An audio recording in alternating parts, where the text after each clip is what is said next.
Pronto, pessoal. Então, vamos dar início à nossa conversa. Quero oficialmente dar uma boa noite a todos e todas e agradecer a presença de todos vocês.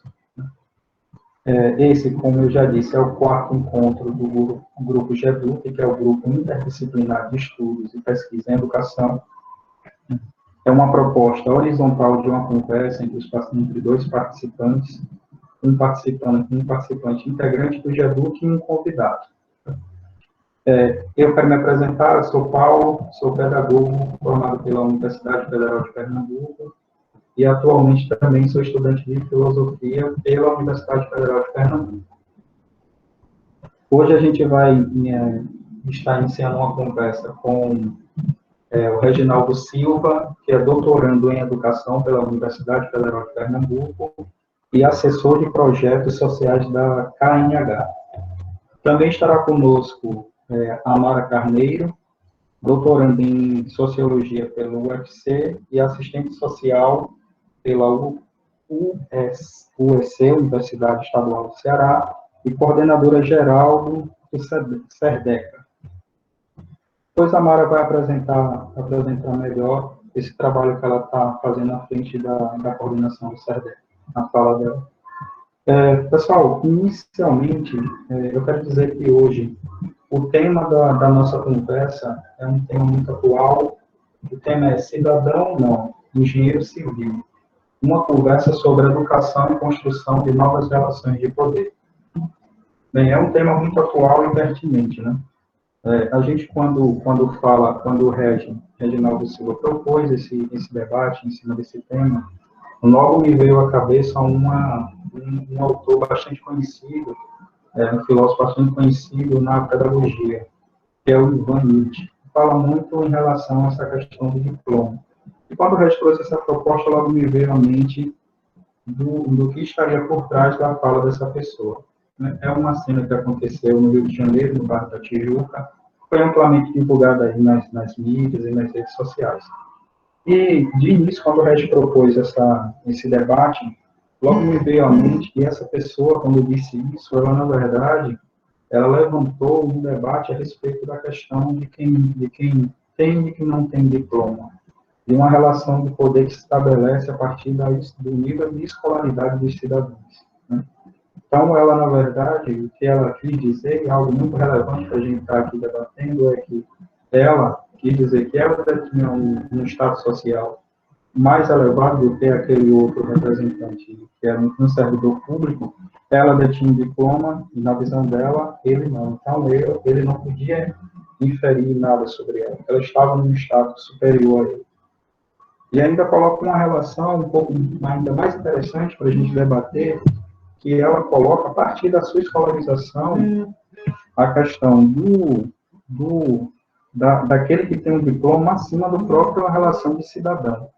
Então, quando ela diz cidadão não, engenheiro civil, ela está se colocando um ponto.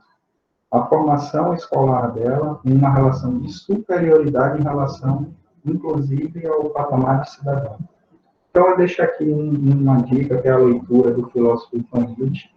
É um filósofo bastante interessante para a gente também, a partir desses processos de escolarização e de relação de poder que se estabelece a partir da apresentação de uma sociedade que separa as pessoas entre aqueles que têm e que não têm diploma, um autor bastante pertinente para a gente poder dialogar a respeito disso.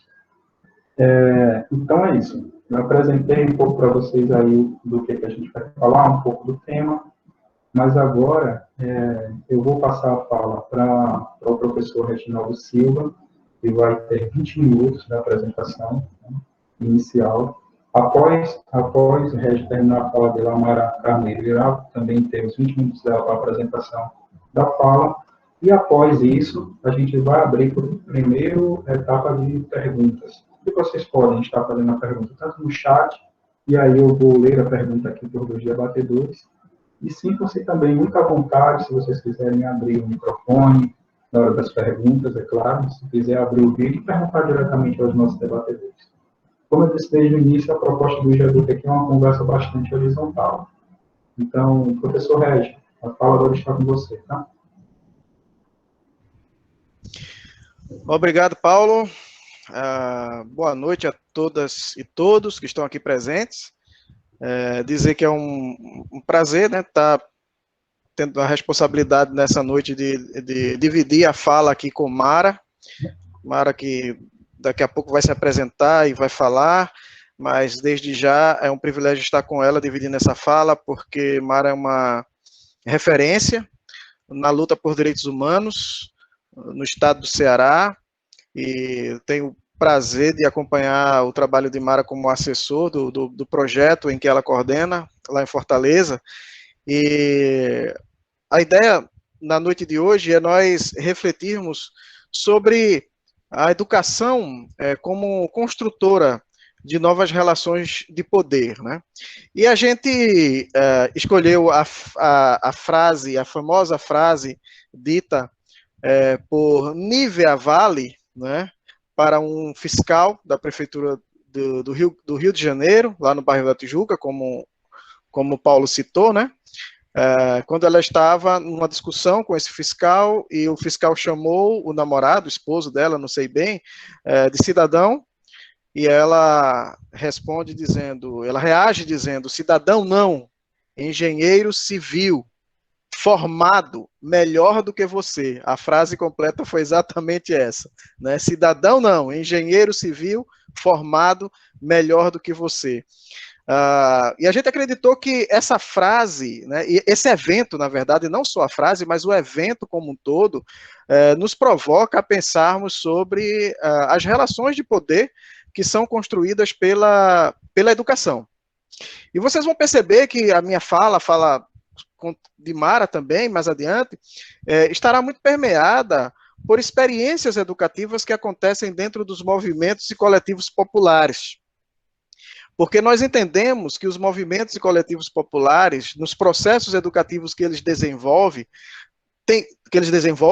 tem muito a ensinar, tem muito a falar, tem muito a colocar em debate exatamente esse tema, né, de como a educação é capaz de construir relações de poder que são diferentes das relações de poder que se estabeleceram na nossa sociedade a partir da educação tradicional, desde a chegada aqui dos jesuítas. Bom, vamos lembrar um pouquinho esse fato, né? Vamos lembrar um pouquinho o evento onde essa frase foi dita, cidadão não, engenheiro civil. Leonardo de Barros e Nívia Vale estavam numa região de Bares, lá no Rio de Janeiro, no bairro da Tijuca. Fazia pouco tempo que a Prefeitura do Rio de Janeiro havia reaberto os bares e os restaurantes, e estava havendo aglomeração de pessoas naquele local, e os fiscais da Prefeitura chegaram para vistoriar o local e fazer as devidas atuações dos proprietários e também das pessoas que estavam ali e não estavam cumprindo as regras para o distanciamento social, as regras de higiene e tudo mais, as pessoas e os estabelecimentos que não estavam seguindo os protocolos de segurança, né?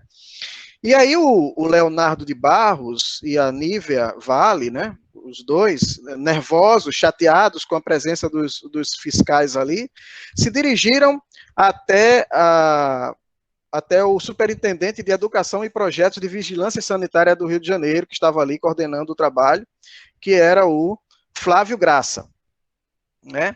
E eles começam a agredir o Flávio, começam a falar que o salário do Flávio era pago pelos impostos que eles pagavam, né? O Leonardo chega a perguntar ao Flávio, olha, você não vai falar com seu chefe não? É importante que você fale com seu chefe, porque você deve estar fazendo aqui alguma coisa que ele não está sabendo, né? Começou uma série de agressões, e aí o Flávio se dirige para o casal, não, aliás, se dirige diretamente para o Leonardo e diz assim, olha, cidadão, quando ele fala cidadão, a Nívia Vale, a namorada, a esposa, não sei bem, imediatamente interrompe e diz essa frase, cidadão não, engenheiro civil, formado melhor do que você. E com aquela frase, né, a Nívia, que depois, inclusive, disse que não se arrependeu. Se vocês procurarem depois as reportagens seguintes, há uma entrevista do casal no jornal O Globo, e tanto a Nívia como o Leonardo dizem que não estavam nem um pouco arrependidos, não estão nem um pouco arrependidos por terem dito aquilo ao Flávio, né?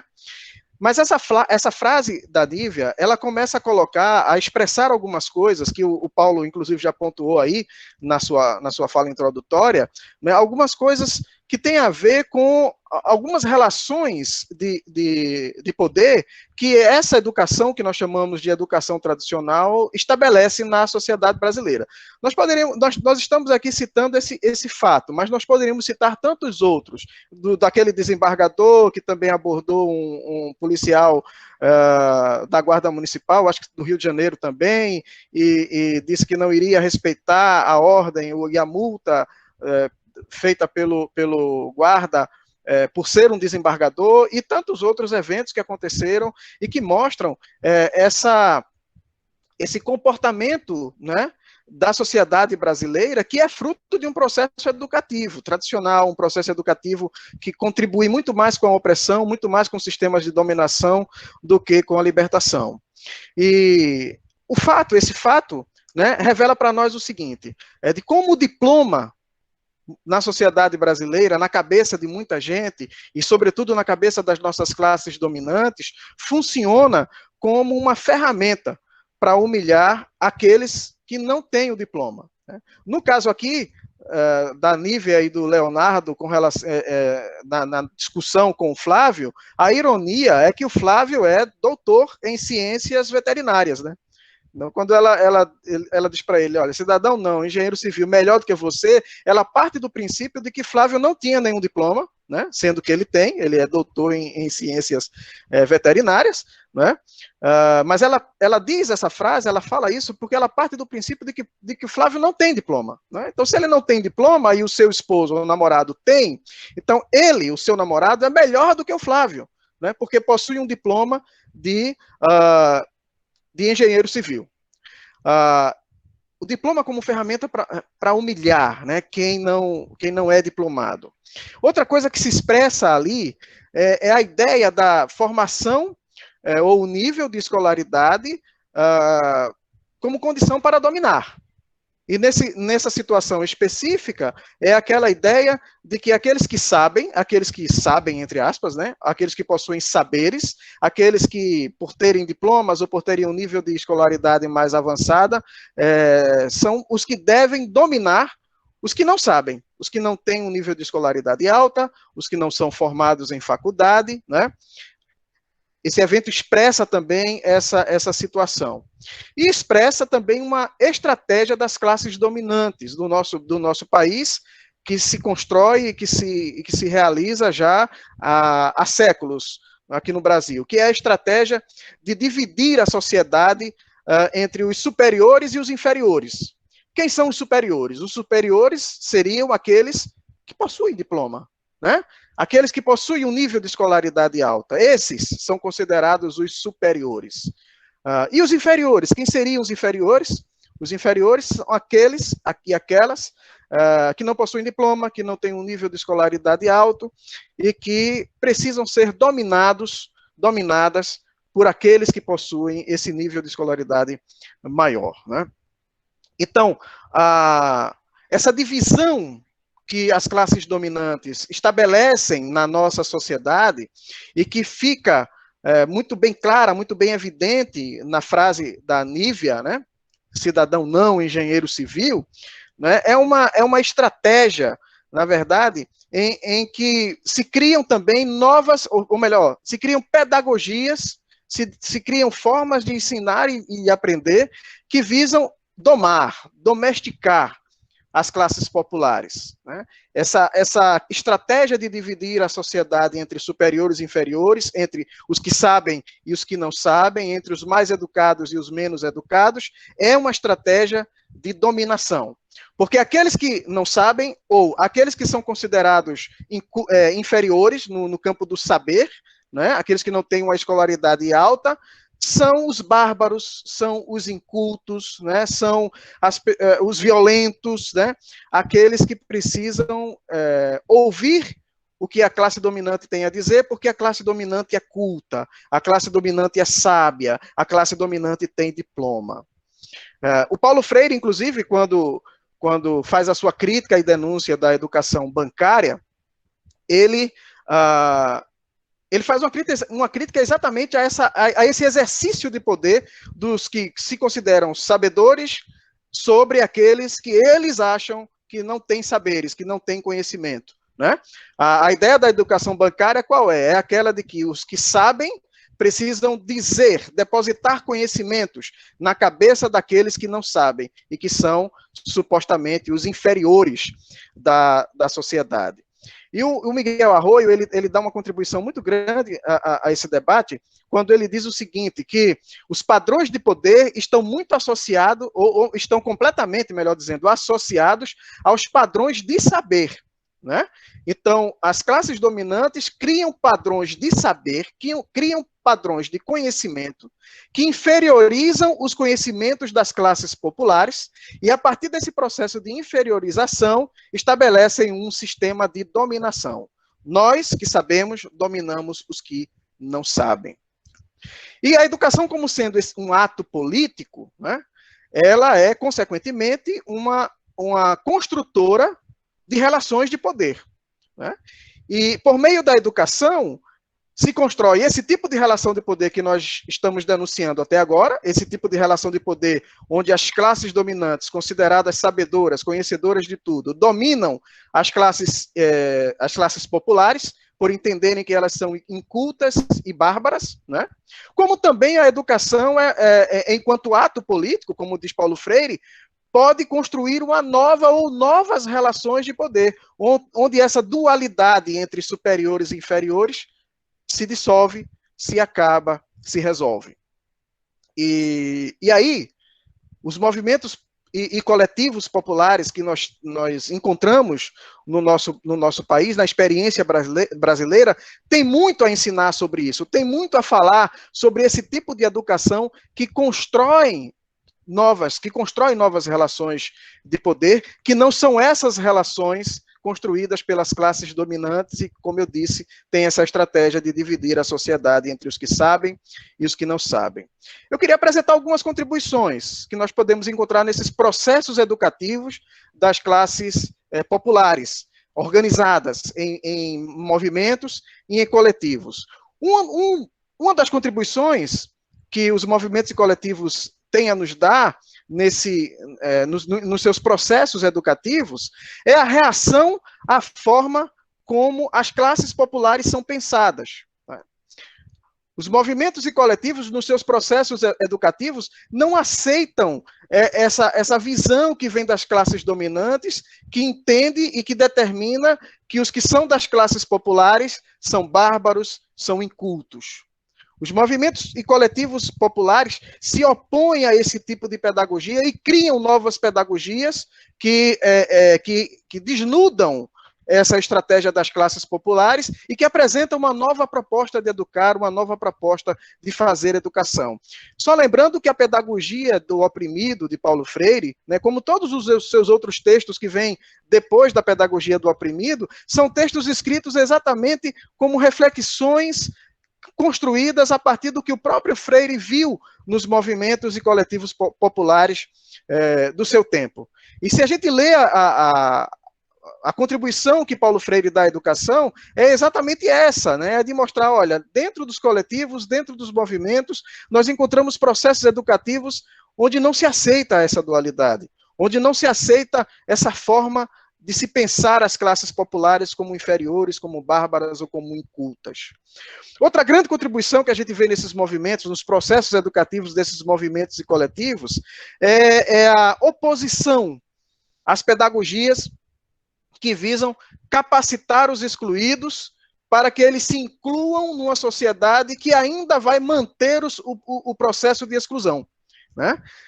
Isso é muito quando Illich, né, e só pegando o gancho aí do que Paulo falou lá no início, quando Illich defende a desescolarização, né, Ele está fazendo uma crítica exatamente a esse modelo de escola que a gente já vem criticando há muito tempo, né, que a gente já vem combatendo há muito tempo aqui no Brasil, esse modelo de escola que é baseado em pedagogias que tem apenas esse objetivo, olha, capacitar os excluídos para que eles se incluam numa sociedade sem questionar a exclusão, né, sem questionar a opressão, a dominação.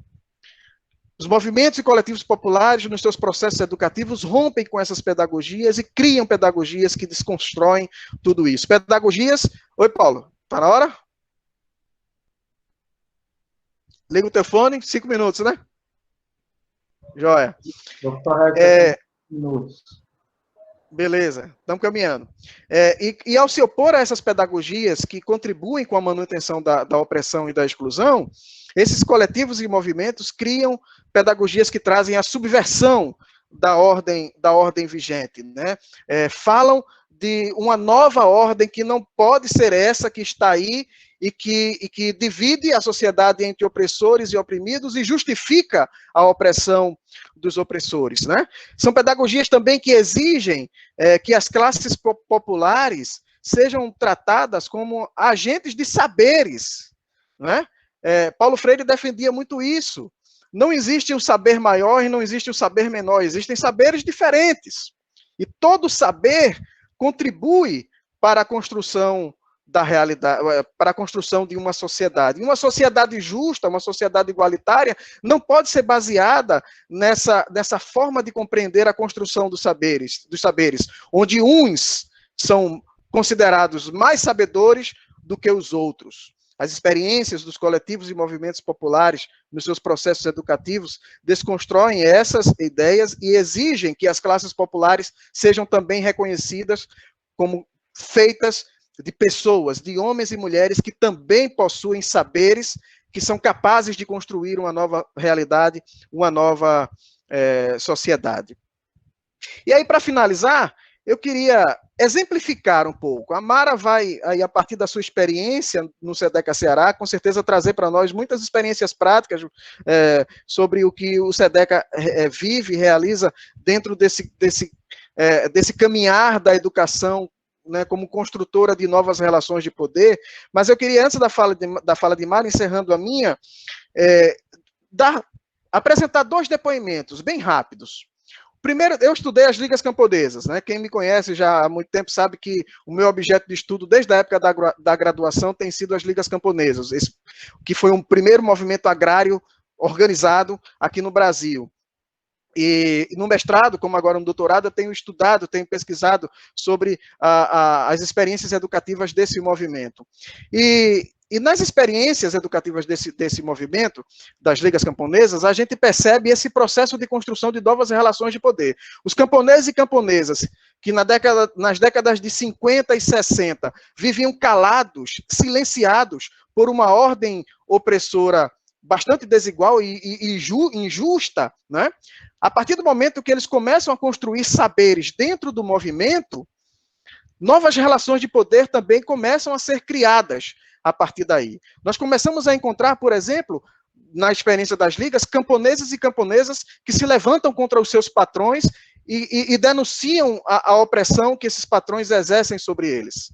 A gente começa a encontrar também camponeses e camponesas que antes nem sonhavam em levar os seus patrões para os tribunais para mover ações trabalhistas, com as experiências educativas, ou vivenciando as experiências educativas do movimento, constroem saberes que os levam, ou que contribuem, melhor dizendo, para que eles façam esse tipo de coisa, né? E aí eu queria ler aqui um depoimento, rapidamente, um depoimento de um camponês que eu entrevistei lá na comunidade de Galileia, que foi o local onde as ligas camponesas nasceram, e com esse depoimento nós vamos perceber bem o que é isso, como um processo educativo pode construir novas relações de poder. O depoimento é de Cícero, senhor Cícero Anastácio da Silva. Eu entrevistei em 25 de outubro de 2014, né? E em um momento do seu depoimento, seu Cícero conta uma história. Vou ler aqui rapidinho e será aqui já finalizando a minha fala. No depoimento, seu Cícero diz o seguinte, olha, um dia, as falas dele, tá? Abre aspas aí. Um dia vieram, se juntaram, derrubaram uma casa de um camponês, de um companheiro, aqui em Galileia. O exército veio. Não, o exército não, foi a polícia. O companheiro tinha uma casa. Eles mandaram derrubar a casa e a gente viemos e não deixemos. Não deixemos. O pessoal não deixaram eles derrubarem a casa. Aí veio um grupo de policial de Vitória, tudo armado de fuzil, e começou a dizer, a gente vai derrubar a casa. Aí, João Virgínio, eu acho que Ana Gláucia está por aqui, Ana Gláucia é neta de João Virgínio, né? Aí, João Virgínio perguntou, quem mandou derrubar essa casa? E aí os policiais responderam, a justiça. E aí diz João Virgínio, a justiça não, eu quero saber a ordem. E continua João Virgínio, se tiver ordem por escrito, derruba. Se não tiver ordem, não derruba não. Aí nessa hora, fala Cícero agora, aí nessa hora, um companheiro, os policial tudo assim, com os fuzil, um companheiro deu um bote na mão de um policial daquele e escalou assim, diante deles, a arma. E disse, para trás, né? Para trás, volta. Um tal de Binha Durão pegou o fuzil dele, escalou na frente da polícia, e aí eles voltaram e foram-se embora. Vejam bem, camponeses e camponesas que viviam calados, silenciados por uma ordem injusta, onde a prática de derrubar as casas de camponeses nos engenhos era muito comum, era tradicional, né? Se revoltam contra uma polícia armada, né? E impedem a derrubada da casa daquele camponês. Por que esses camponeses conseguiram estabelecer essa nova relação de poder? Porque dentro do movimento, eles construíram conhecimentos e saberes capazes de construir essas novas relações. Melina está por aqui, do Coletivo Mulher Vida, né? Lá no Coletivo Mulher Vida, eu escuto muito, o coletivo que trabalha com o enfrentamento à violência doméstica contra crianças e adolescentes, eu encontro muitas crianças e adolescentes lá nos depoimentos, né, Melina, está aí aparecendo no vídeo, onde essas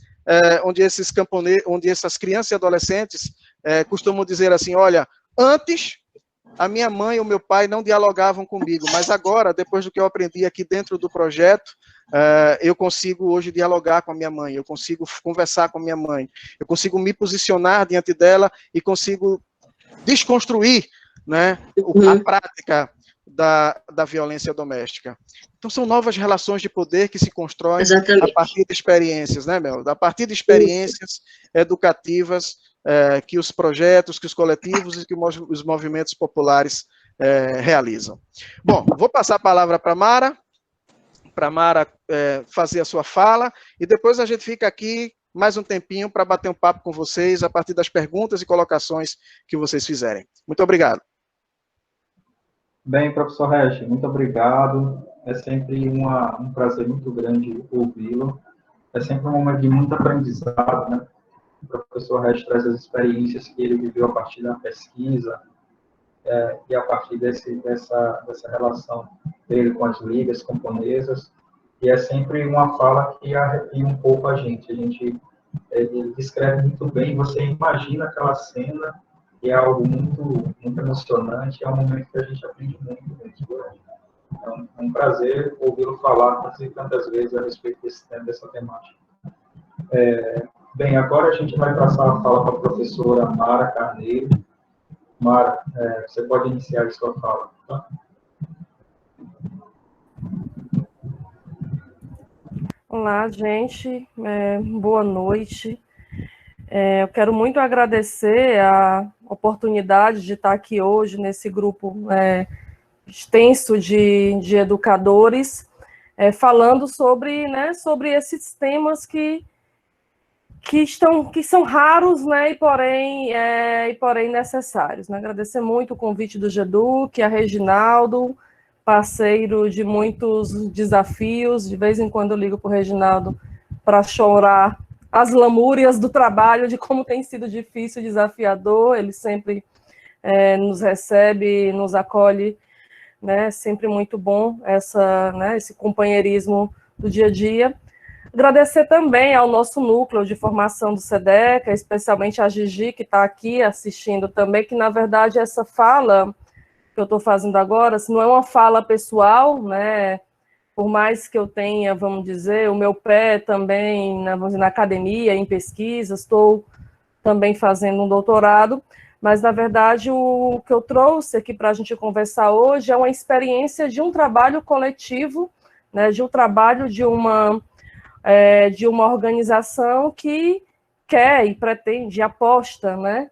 Em processos educativos, vamos dizer, contra-hegemônicos, né, projetos para construir uma nova forma de viver em sociedade. E por isso que esse debate de hoje ele é tão atual e necessário, né, porque o que a gente vem assistindo é um desprezo à educação no seu sentido, né, do direito, no seu sentido universalizante, né, como bem disse Reginaldo, né, o que há hoje é uma valorização, né, de um elitismo, né, de um tecnicismo, do meritocracismo, né, tudo apontado para o mercado, mas que, na verdade, são nomes que a gente dá que vai esconder um caráter, né, desigual de classe, né, um caráter racista, um caráter machista, né, que se esconde através, né, desses nomes e desses méritos, para garantir uma divisão, né, entre nós e uma divisão social. Né? Não é uma educação voltada para a emancipação,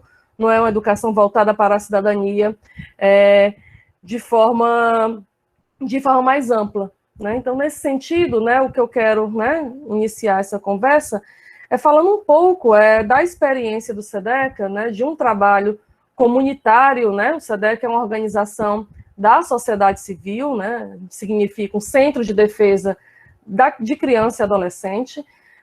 Nós temos como missão defender os direitos de criança e adolescente quando o Estado ele é o violador, ou quando ele é omisso nas suas garantias. Então, nós somos uma organização que temos, assim, que é uma missão, inclusive, muito difícil, mas é uma missão que é a mesma há 26 anos, uma missão que é de controle social, é uma missão que é de controlar a violência produzida, né, pelo próprio Estado. Então, nós temos 3 causas, né, vamos dizer, as causas institucionais que nos orientam, né, que a primeira é a eliminação da violência contra crianças e adolescentes e a garantia da justiça e a reparação dos seus direitos.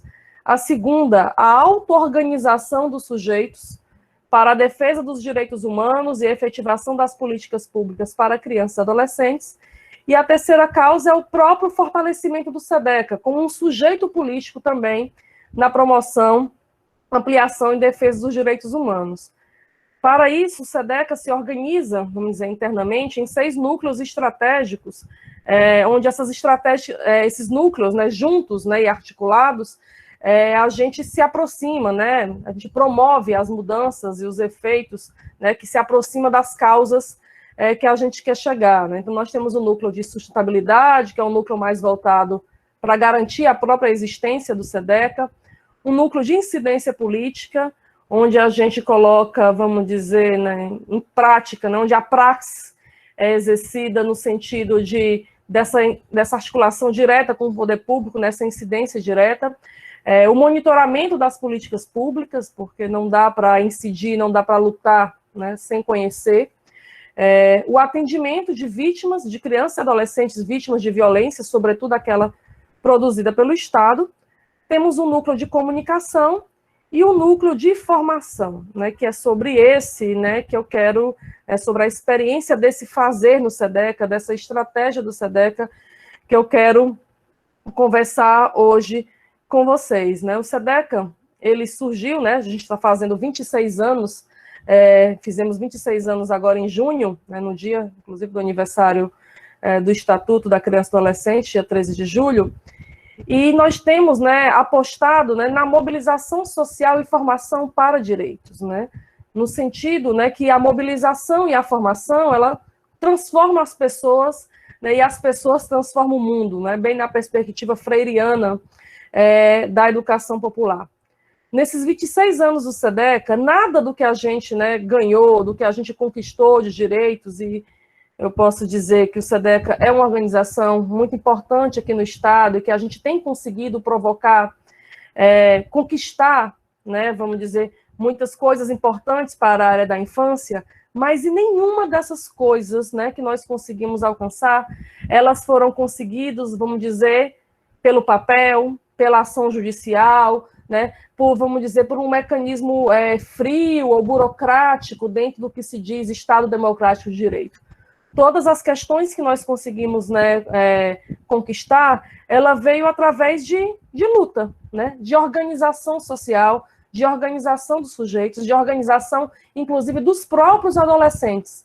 E não se faz organização popular, organização coletiva, se não tiver um amplo processo educativo, né, capaz de alterar essas estruturas, capaz, inclusive, de alterar essa ideia, né, que Reginaldo traz também na fala dele, né, de uma educação receptiva, né, da educação bancária, onde uma pessoa fala e outra escuta, né, e ali recebe e as coisas são resolvidas, mas de um processo, né, e vocês vão ver que eu vou repetir essa palavra processo diversas vezes, porque assim, porque é bem isso, não é um livro fechado, não é uma receita de bolo, né? Mas um processo que é construído e que volta, e que avalia, e que retorna e vai de novo, e que ele é, sobretudo, coletivo.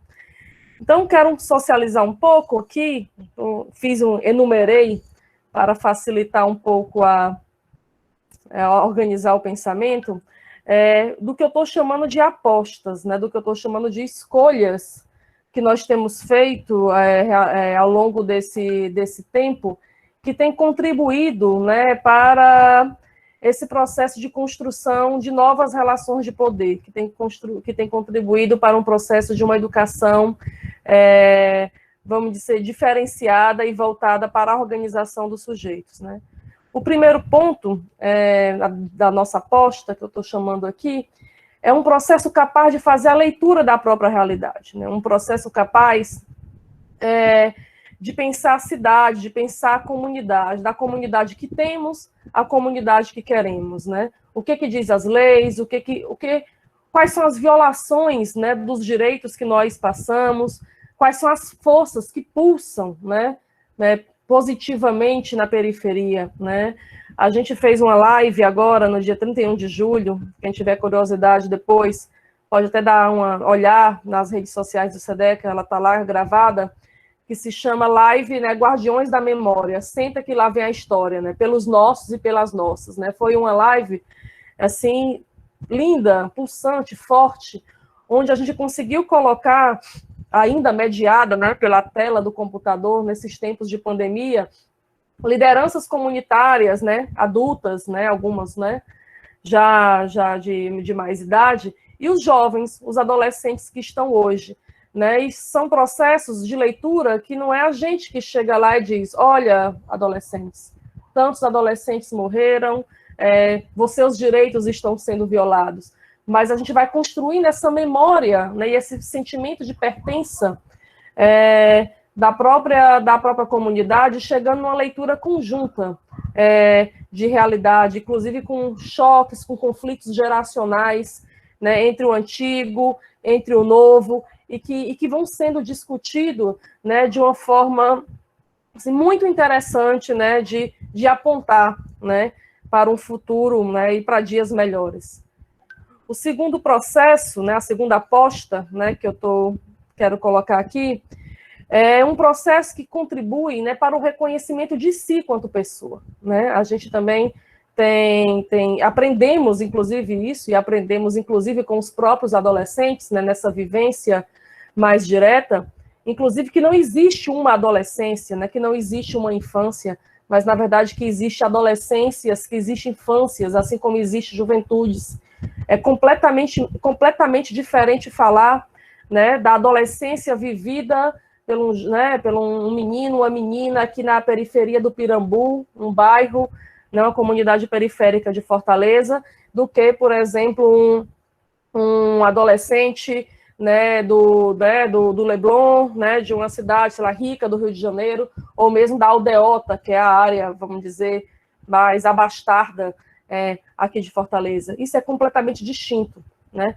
Então, esse reconhecimento de si como pessoa, como adolescente, como jovem, que sim, que são sujeitos de direitos, reconhecer isso, porque muitas vezes, né, a gente chegamos num trabalho com esse adolescente e muitas vezes a gente percebe que não há esse reconhecimento, que a gente é educado, né, no sentido, é socializado, né, de uma forma para não se reconhecer como sujeitos de direitos. Mas mais do que isso, é importante um reconhecimento de si, no sentido que nós, né, crianças e adolescentes, né, tem também um sexo, né, tem uma localização geográfica, tem uma cor, né, tem um jeito de amar, e que muitas vezes essas questões, essas condições, os colocam como alvo de determinados tipos de violência. Então, se reconhecer nesse processo tem sido fundamental, né, fazer, inclusive, do que seria e do que é, né, uma vulnerabilidade a mais, né, ser negro nesse país, né, não é algo fácil. Nós, né, eu falo por mim num lugar de branca, privilegiada, a gente precisa cada vez mais discutir isso, né, e lutar, né, pelo fim do racismo, né? Mas, né, esse reconhecimento, né, que os adolescentes têm construído, né, sobre si, né, tem conseguido transformar o que é uma vulnerabilidade a uma violência a uma fortaleza, né? Um motivo a mais para a auto-organização, um motivo a mais para lutar, né? Na nossa experiência aqui, né, de um projeto do SEDECA, que se chama Essa Ciranda de Todos Nós, um dos, né, vamos dizer, de um efeito do projeto foi a criação de um grupo, que o nome, inclusive, se chama Tambores do Gueto, né, um grupo de, hoje, né, a maioria já são jovens, que tocam percussão, né, e que tem uma identidade, vamos dizer, racial interessantíssima, em toda a sua música, né, em toda a poesia que eles produzem, né, eles vão marcando, né, e demarcando a questão do racismo, né, e do enfrentamento, né, à violência policial e do enfrentamento, né, que eles precisam fazer cotidianamente para se manterem vivos, né, na periferia de Fortaleza, que é uma das cidades que mais mata, né, adolescentes no Brasil. Um outro ponto, né, que eu queria chamar a atenção das nossas apostas é sobre o cuidado, né, né, em várias dimensões, que também fomos aprendendo nessa vivência, né, nós estamos há 26 anos, né, e muitas vezes, inclusive, a gente encarava o olhar, sei lá, para a psicologia, né, ainda num viés bem né, da doença, num viés psicologizante, mas como é que a gente pensa no cuidado, né, de como as pessoas que estão na luta, que estão organizadas, e esses adolescentes que estão, né, que a toda hora, né, vivenciam diversas formas de violência, como isso precisa de uma atenção, né, e aí a gente fala do cuidado do corpo, né, cuidado da alma, um cuidado, né, da segurança, inclusive, face à violência, né, que assola a periferia.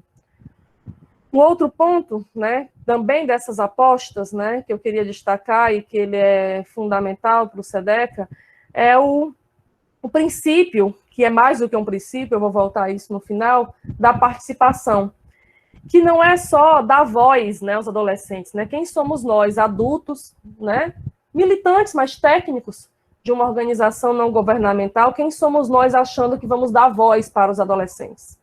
Mas tem uma tarefa para nós, né? Tem alguns sociólogos da infância chamam de um lugar que nós adultos, precisamos estar no lugar que eles chamam de adultos incompetentes, né? Que essa sociologia da infância entende que um adulto competente é em si só um adulto autoritário, né? Nessa sociedade adultocêntrica. Então, nós precisamos ser adultos incompetentes para poder conseguir, né, ter uma relação mais igualitária, né, menos autoritária com os adolescentes. É um processo, né, que a gente tem refletido também no SEDECA, no Núcleo de Formação, também de autoeducação, né, em que todos os conteúdos que a gente trabalha não são voltados como... Nós não podemos ver esses adolescentes com quem a gente trabalha como sujeitos acompanhados, tá aqui, os meninos e meninas acompanhados pelo SEDECA. Mas eu sei que as palavras, às vezes, né, pode ser... às vezes as pessoas acham que é um mimimi, isso é besteira, é uma questão semântica, mas não é, as palavras têm força, né? Então é preciso que a gente saia desse lugar de ver os adolescentes como sujeitos acompanhados, mas para um conjunto de sujeitos envolvidos, né? Numa dupla mão, também freiriana, né? Que o educador, a educadora se faz aprendiz, né? E que o aprendiz, né? E o aprendiz educador, né? Está atentos, né? E atentas que esses processos... Oi? Mais 5 minutos, tá? Ai, meu Deus, tá bom. Vou apressar um pouquinho.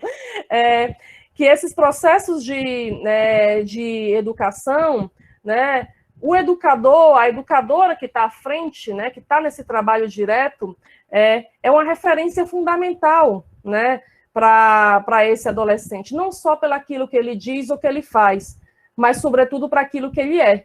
Né? A gente estava falando um pouco antes da live conversar, aqui com o pessoal do GEDUC, e eu falava um pouco do perfil de trabalhadores do SEDECA, né, que nós somos marcados, né, e nós somos, inclusive, vamos dizer, selecionados, né, pesa muito na seleção de um trabalhador do SEDECA a experiência no ativismo político, a experiência na militância, a experiência, né, em movimentos de defesa de direitos humanos. Porque antes de sermos assistentes sociais, advogadas, jornalistas, atrizes, né, tem várias outras categorias profissionais no SEDECA, nós somos educadores, né? Educadores e educadoras, e a pedagogia do exemplo, ela nos é fundamental. Um quinto ponto, né, que eu também queria trazer dessa nossa experiência é a arte, né? Não para, né, naquela perspectiva, né, que é muito comum em projetos voltados para a infância e que particularmente me incomoda, muitas vezes é pensado, vamos fazer um projeto aqui de teatro para os meninos, meninas da periferia, porque a gente tem que preencher o tempo ocioso dos adolescentes, para a gente evitar que eles se envolvam com a violência. Essa fala, por mais que tenha uma positividade no sentido de ter algo, de pensar a adolescência, mas ela é muito cruel, porque ela parte, né, ela já olha o adolescente com o devir criminal, com o devir violento, né, e uma coisa de preencher o tempo, né, ocioso dos adolescentes. Nós não temos essa perspectiva, né? Nem tampouco uma perspectiva da arte no sentido de método, né? Método no sentido reducionista, no sentido de uma metodologia de animação ou dimensão lúdica, né? Mas como método no seu sentido amplo, analítico, e sobretudo como direito, da arte como direito, né? Como diz a música, né? A gente não quer só comida, a gente quer a vida, a gente quer diversão, a gente quer arte. Reginaldo colocou uma coisa na sua fala, que ele diz, né, a criação de pedagogias que trazem como proposta a subversão da ordem vigente. Né? Fazer arte é ousado. Né? Para estes meninos e meninas, são planejadas, né, pelo Estado, né, migalhas, controles, punição, né, uma necropolítica, uma política de morte para os meninos e meninas negros, né, da periferia. Né? A nossa aposta é a aposta numa política de vida para enfrentar a morte. Né? E é ousado trabalhar com a arte, porque ela cria, porque ela subverte a ordem, porque ela faz pensar, porque ela educa de outra forma, ela educa para a liberdade. E, por fim, para a gente já ir quase no fim, mais 2 minutinhos para a gente ir fechando, né? Não menos importante, mas que abrange tudo que eu já falei, mas eu acho que é importante nominar, né, porque as palavras têm força, e essa força que nós queremos é que de afirmar a nossa experiência, né, que todas essas apostas, elas se escrevem num processo de educação popular, né, e no sentido freiriano mesmo da concepção. Freire, né, que tem sofrido perseguição, né, das várias manifestações que vão na rua dizer abaixo Paulo Freire, né, que mostra, inclusive, a nossa, vamos dizer, cegueira coletiva, no sentido de não compreender esse educador, né, e da força das suas ideias. Então, a educação que a gente acredita é aquela, né, que um adolescente negro da periferia, né, e esse adolescente, eu estou falando aqui de uma forma despessoalizada, mas, né, Reginaldo, Gigi, assim, sabe que isso é muito real no nosso cotidiano do SEDECA, né? O adolescente negro das comunidades de Fortaleza, todo dia recebe notícia que um dos seus amigos da infância, ou mesmo do projeto, foram vários, né? Inclusive funerais que a gente tem ido nos últimos anos, né? Pela essa crueldade dos assassinatos, dos homicídios na adolescência, né? Onde esses mesmos adolescentes, né? Todos os dias sofrem abordagem violenta da polícia, né? Começa a perceber que tudo isso não é normal, que isso não é natural, que isso não é coincidência. E que ele busca conhecer os seus direitos, que ele começa a mobilizar os seus pares, que ele se organiza, que ele dialoga na comunidade, né? Que ele faz política, né? Outra palavra que a gente precisa, né, qualificar, dar sentido, né? Porque ela tem sido usada para dizer tudo de ruim, e a gente tem que dizer tudo de bom dessa palavra política, como forma de enfrentamento a todo esse caos, né, e luta por direitos, né? E agora, assim, para fechar, a gente, nesse processo de pandemia, a gente teve que mudar muita coisa, né, adequar muita coisa desse cotidiano com os adolescentes para garantir, né, que não parasse, porque não pode parar, porque já não tem nada, né? Então, você tirar as possibilidades, né, de ações, né, junto a esse grupo, também é uma forma de violência. Então, nós tentamos adequar, né, várias coisas no nosso trabalho, e estamos em pleno processo do que a gente está nominando de terceira escola de formação política para a juventude. E aí topo, interrogação, topa, interrogação, que essas letras significam teatro do oprimido, política e participação, né? Performances poéticas, experiências e aprendizagens, né?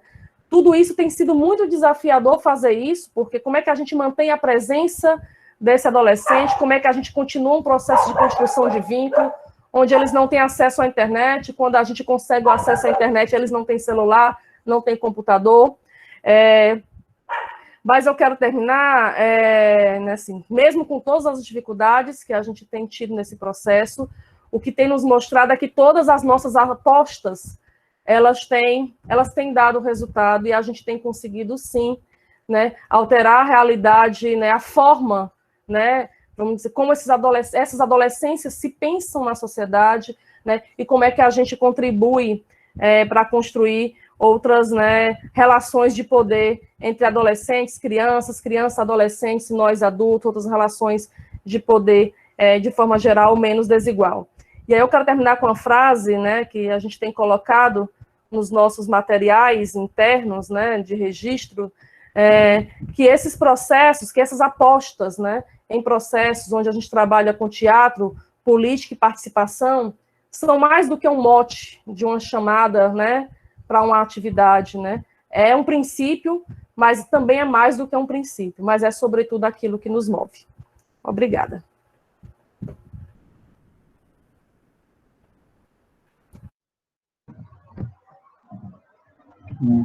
Bom, excelente fala da professora Mara. Professora, agradeço muito.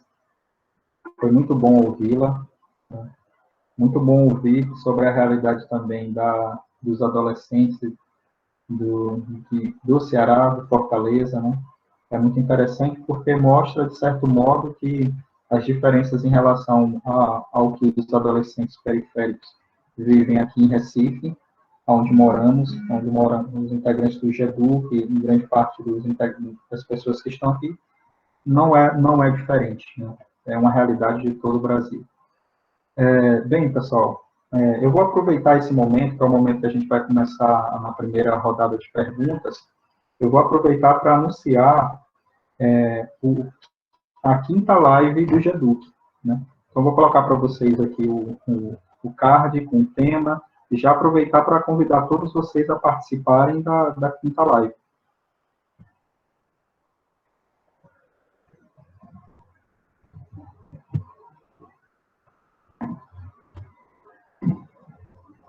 Então, o tema da quinta live é alfabetização, respeito à construção, uma conversa sobre a questão dos métodos. Esse nosso encontro, diferente dos outros, ele vai ocorrer na quinta-feira, dia 8 de outubro, às 19 horas. Estarão conversando conosco a mestra em Psicologia Cognitiva, pela UFPE, professora de Educação Básica de Recife e Jaboatão, a Eva Vieira. Também estará conosco a mestra em Educação e integrante do Centro de Estudos em Educação e Linguagem da Universidade Federal de Pernambuco. Márcia Gadelha saiu. A Amanda Apareceu bem grandão aqui. Sério? Já saiu, agora já era. Teremos a doutora em Educação pela UFPE, a professora da Educação Básica, Alessandra Santos. Convido todos vocês a participarem conosco também na quinta-feira. Então, vamos começar ao primeiro ciclo de perguntas. Eu vou dizer as perguntas que foram colocadas no chat e já digo para vocês também, após essas perguntas iniciais do chat, se alguém quiser se inscrever para abrir a câmera, falar diretamente com os nossos debatedores, fiquem à vontade. A primeira pergunta é da Jaqueline. Ela pergunta o seguinte, para os dois debatedores. Como romper com uma educação pautada na lógica de mercado reproduz as relações de opressão e dominação presentes na sociedade? Como romper aí com essa lógica de uma educação pautada no mercado? Essa é a primeira pergunta. A segunda pergunta vem da Alessandra, que diz o seguinte: o saber popular tem seu espaço de valorização e reconhecimento. No entanto, socialmente falando, há processos de imposição do saber institucionalizado. Há o velho jargão, abre aspas, estude para ser alguém na vida. Pergunta ela, quais estratégias podem ser adotadas nos espaços de saber institucionalizados, as escolas e as universidades, para que, de fato, construir uma educação para a cidadania? A terceira pergunta vem da Keila, que diz o seguinte: gostaria de saber, nessa perspectiva das relações de poder, como vocês veem a iniciativa do grupo Magazine Luiza como uma seleção de treinamento somente para negros. Temos aqui também uma outra pergunta, a pergunta da Eva Vieira. Como os espaços não formais podem possibilitar a desmistificação do olhar sobre a educação formal, como elemento de ascensão social, mostrando-a para além da construção comum de sua importância? Então, eu vou abrir agora o espaço para o professor Reginaldo falar um pouco sobre as perguntas. E, professora Mara, fique à vontade também, é uma conversa. Quando você quiser falar, basta falar com o Reginaldo e vocês vão responder nas questões, tá? Então, Regi, a bola está contigo agora. Tá, eu vou fazer meus comentários aqui sobre essas perguntas e aí Mara faz depois os comentários dela. Veja, eu acho que essas duas primeiras perguntas estão bem próximas uma da outra, né? Assim, como romper com uma educação pautada, né, pela lógica do mercado, que reproduz relações de opressão e dominação presentes na sociedade, e quais são as estratégias, a outra pergunta é essa, quais são as estratégias que podem ser adotadas pelos espaços de saberes institucionalizados para construir, no caso, as escolas, né, e universidades, para construir uma educação para a cidadania. Então, acho que dá para a gente trabalhar essas duas perguntas juntas, né? Primeiro, na minha forma de enxergar, né, não existe um manual, e nem deve existir um manual ou uma cartilha pronta, né, para dizer assim, a escola, a universidade, né, os espaços formais de educação ou institucionalizados de educação, e dizer assim, olha, vocês têm que seguir isso, fazer isso, para romper com a lógica do mercado, para construir, de fato, uma educação para a cidadania, tal. Eu acho que não existe esse manual, não existe essa cartilha e nem deve existir. Mas, penso eu, que a gente pode refletir em alguns caminhos, né? Acho que o primeiro grande caminho que eu penso aqui é voltar. Eu sei que muitos pedagogos e pedagogas formados e formadas recentemente não leram, Paulo, por exemplo, Ivan Illich, né? Não leram a Althusser, né? Ou se leram muito pouco, até porque esses autores são autores hoje considerados ultrapassados, né? Na maioria das universidades, quase não se lê mais Ivan Illich, quase não se lê mais Althusser. Estou só citando o exemplo de 2 autores aí, né, que são considerados ultrapassados, mas que fazem críticas muito bem feitas, muito bem construídas e que precisam ainda nos dias de hoje serem observadas, né, exatamente críticas no sentido da desconstrução dessa educação com lógica de mercado, voltada para a lógica de mercado, dessa educação que não constrói para a cidadania. Então, acho que uma primeira estratégia, né, seria, e uma primeira forma de romper com essa lógica de educação voltada para o mercado, seria ler esses autores clássicos que fizeram críticas duras até à escola, certo? Porque o medo que esses autores causaram no pensamento pedagógico brasileiro foi tão grande que hoje eles são considerados ultrapassados. É claro que alguns de seus conceitos precisam ser revistos, mas taxá-los como ultrapassados é muito mais porque a provocação que eles fizeram era muito séria e continua sendo muito séria nos dias de hoje. Para vocês terem uma ideia, Paulo Freire já é chamado de um educador, de um pensador ultrapassado dentro de alguns espaços universitários nossos, né? Só para vocês terem uma ideia. Então, acho que voltar a ler esses autores instigantes, esses autores provocadores, é um caminho, né, para que os professores, os gestores, gestoras de escola comecem a fazer uma autocrítica, né? E levar o debate desses pensadores para dentro dos sindicatos, né? Porque muitas vezes os sindicatos de educação estão muito voltados para a discussão sobre o salário, né? Sobre fazer campanhas salariais, se mobilizam muito para fazer campanha salarial, que é importante, claro, é evidente, a gente aqui não vai negar a importância dessas campanhas e dessas lutas, né, mas muitas vezes o foco da luta fica muito voltado, muito focado apenas para isso, né, e se esquece que os problemas relacionados à escola vão para além do problema do salário dos professores, por mais importante que esse problema seja, né? Eu penso também que uma outra estratégia muito importante seria o diálogo com os movimentos e coletivos populares, né? Pela experiência que eu tenho visto na KNH, é que as escolas, ou melhor, as escolas que mantêm contato com os coletivos e movimentos populares conseguem construir um processo educativo que vai na contramão desse modelo educacional tradicional que procura manter a ordem social do jeito que ela está, né?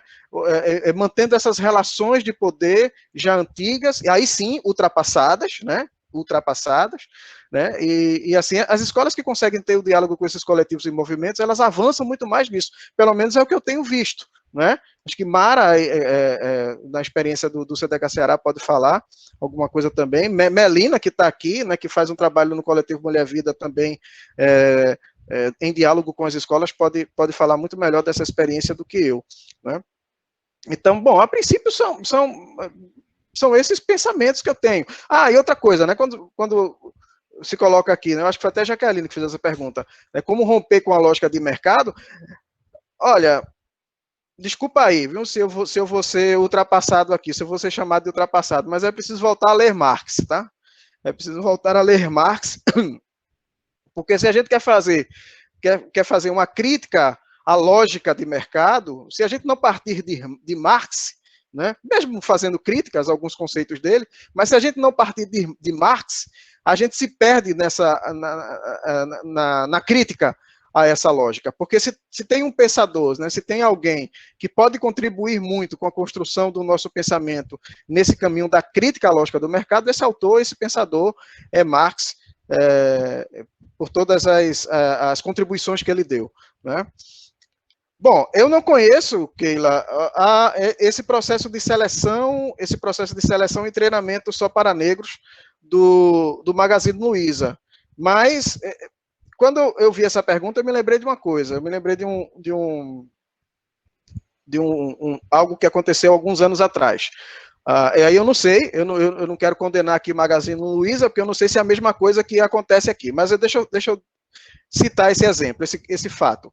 Há alguns anos atrás, a McDonald's decidiu contratar jovens vindos, as McDonald's daqui de Pernambuco, decidiram contratar jovens vindos do Movimento de Trabalhadores Cristãos, né? O pessoal que fazia, os jovens que faziam formação de capacitação profissionalizante ali no MTC.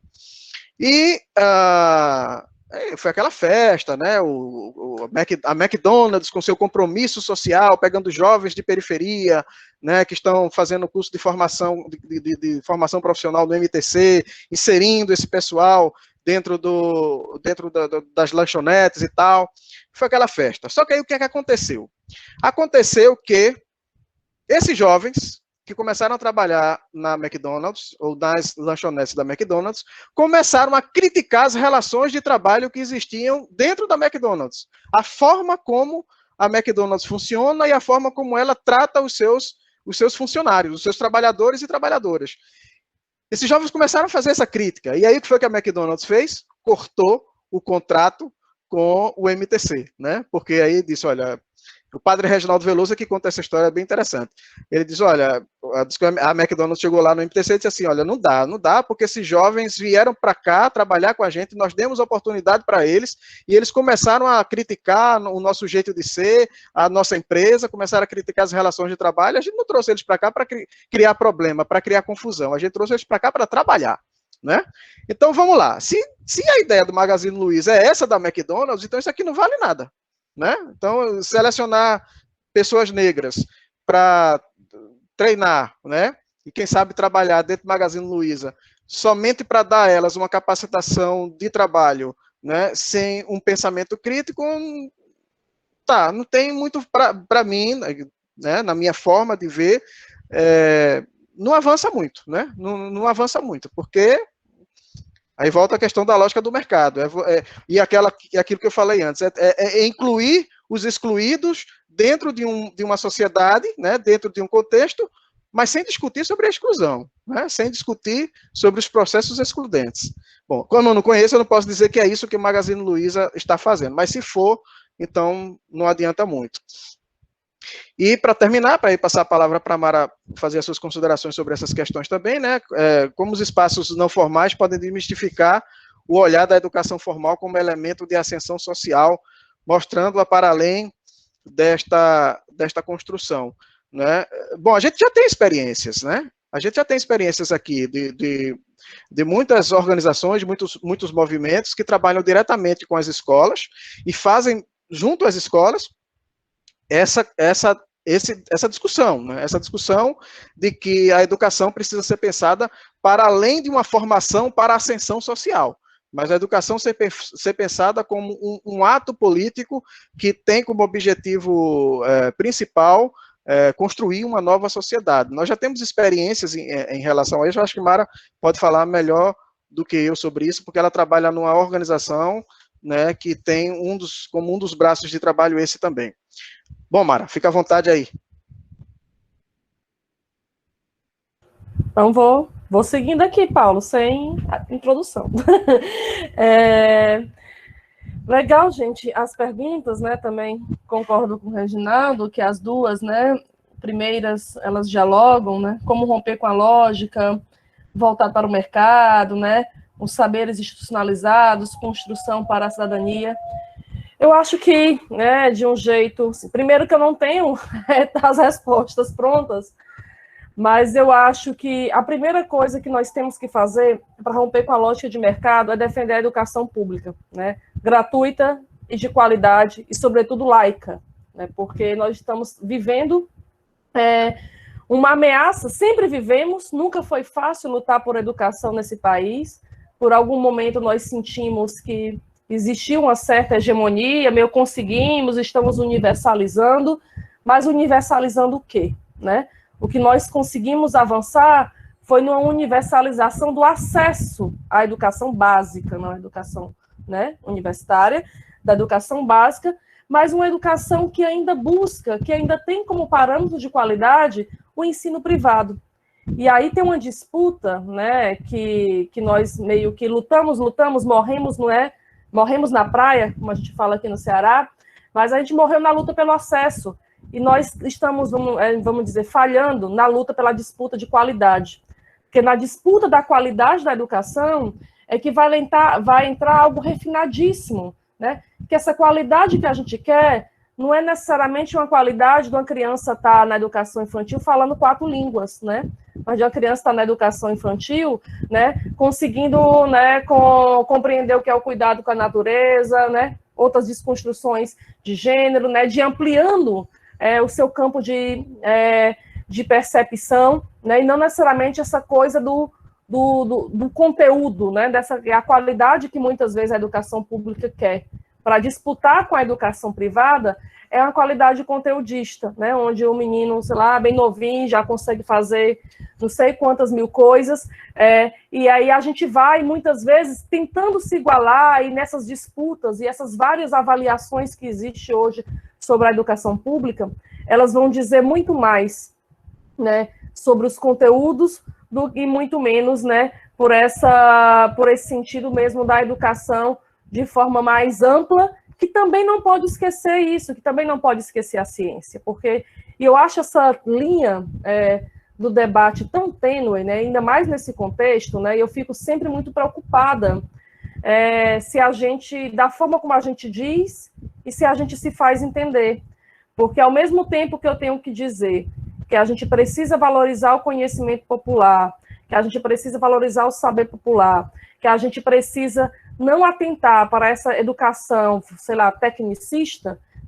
ao mesmo tempo eu não estou dizendo que eu quero negar a ciência, porque aí a gente cai no obscurantismo, e que tem sido muito comum hoje, onde o que eu acho é sinônimo de verdade, né, e que você, por causa disso, você desqualifica, vamos dizer, uma série de estudo, né, de saber, de sistematizações, né, e que tem vamos dizer, que tem uma formulação que consegue ser, de fato, um método científico. Então, acho que a gente não pode, vamos dizer, se opor a essas questões para a gente acabar não dando margem, né, para um outro tipo de saber, né, na verdade, né, uma prática, inclusive, fascista, que tem crescido hoje, assim, entre nós, e nós estamos um pouco sem saber como fazer essa disputa.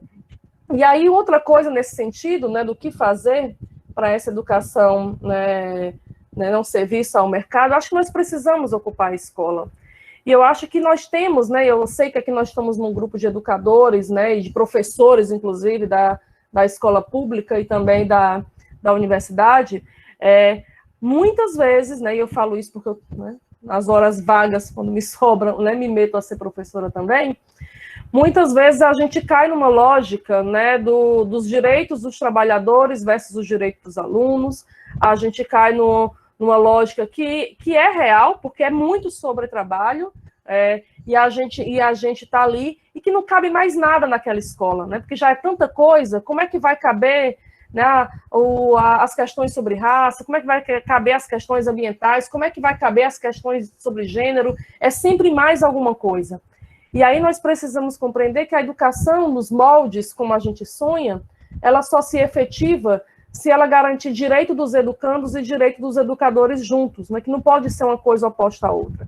E aí, nesse sentido, a comunidade tem que ocupar a escola, né, a comunidade tem que estar junto, né, e todas aquelas ideias de democracia na escola, elas estão cada vez mais difíceis, né? Lá no SEDEC a gente acompanha muitos casos de violação do direito à educação, desde o acesso a questões de autoritarismo na escola, né? Os adolescentes ligam para o SEDECA para pedir apoio, porque estão sendo perseguidos pelas direções, porque está sendo negado a associação livre, né, as suas próprias organizações, em grêmios, né? Nós vivemos em 2016 um processo enorme de ocupação das escolas aqui no Ceará, e que o SEDECA se colocou como, né, assessores mesmo, inclusive jurídico, desses adolescentes, porque na época o secretário de Educação do Estado, né, fez uma queixa-crime e criminalizou 300 adolescentes ocupantes de escola, e nós tivemos que virar, de verdade, advogados dos adolescentes no processo, né, judicial, para não deixar que esses adolescentes cumprissem medida socioeducativa, porque estavam lutando pelos seus direitos. Então,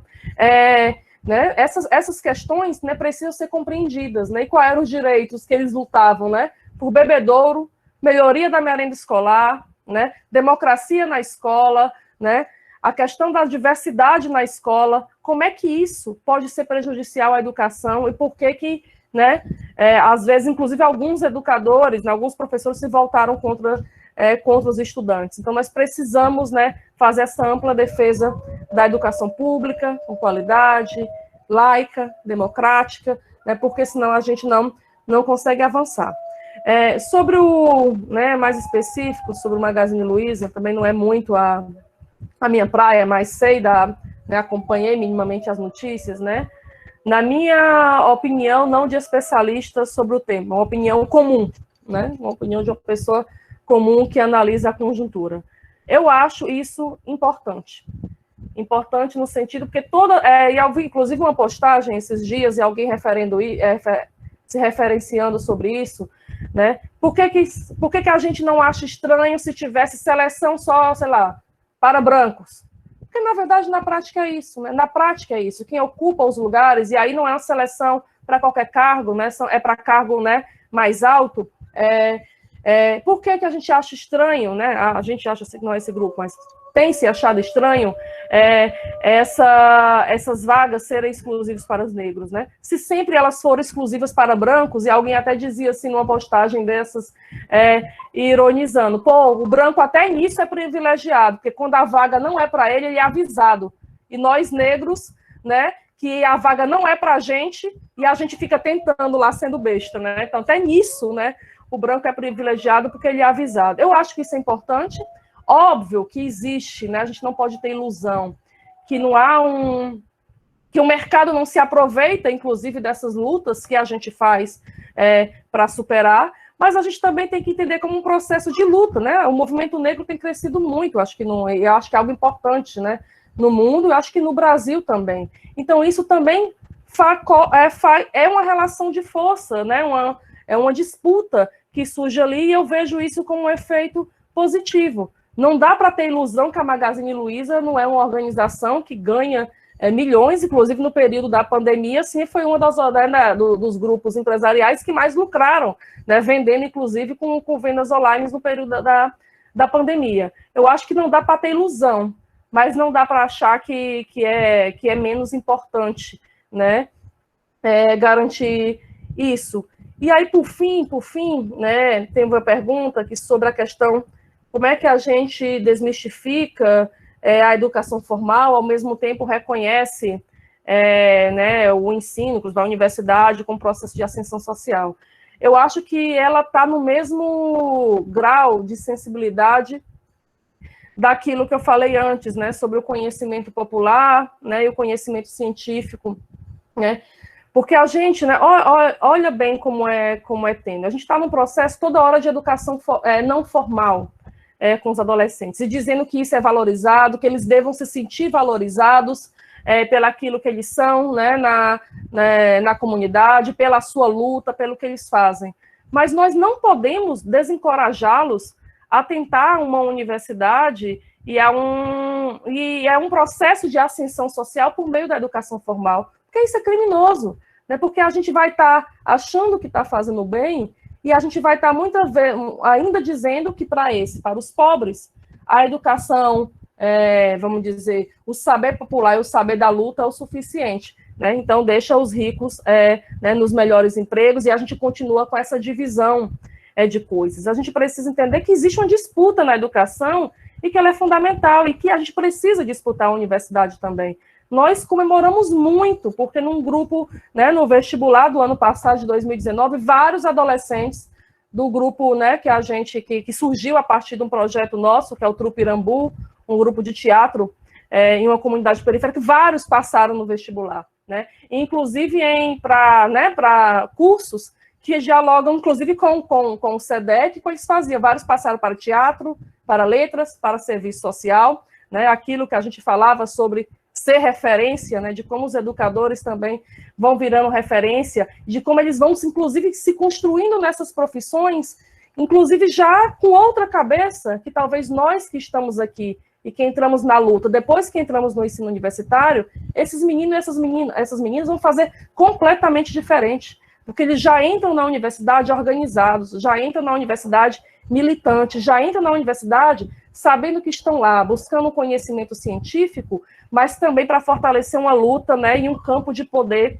nessa sociedade. E aí eu acho que a gente tem, né, que fortalecer. O que a gente não pode é pregar ilusão, né, essa coisa, né, que é uma ilusão de alguma forma, porque se você, para ser alguém na vida, se todo mundo quiser ser médico, não tem vaga na universidade para ser médico para todo mundo, por mais que ele morra de se esforçar. Então não há romantismo, né, vamos dizer, nesse super esforço que alguns de nós, né, que alguns desses meninos fizemos e alguns desses meninos e meninas fazem para chegar na universidade. Às vezes a gente romantiza as histórias de superação, né, e a gente precisa, né, garantir universalidade, garantir igualdade, passa por isso.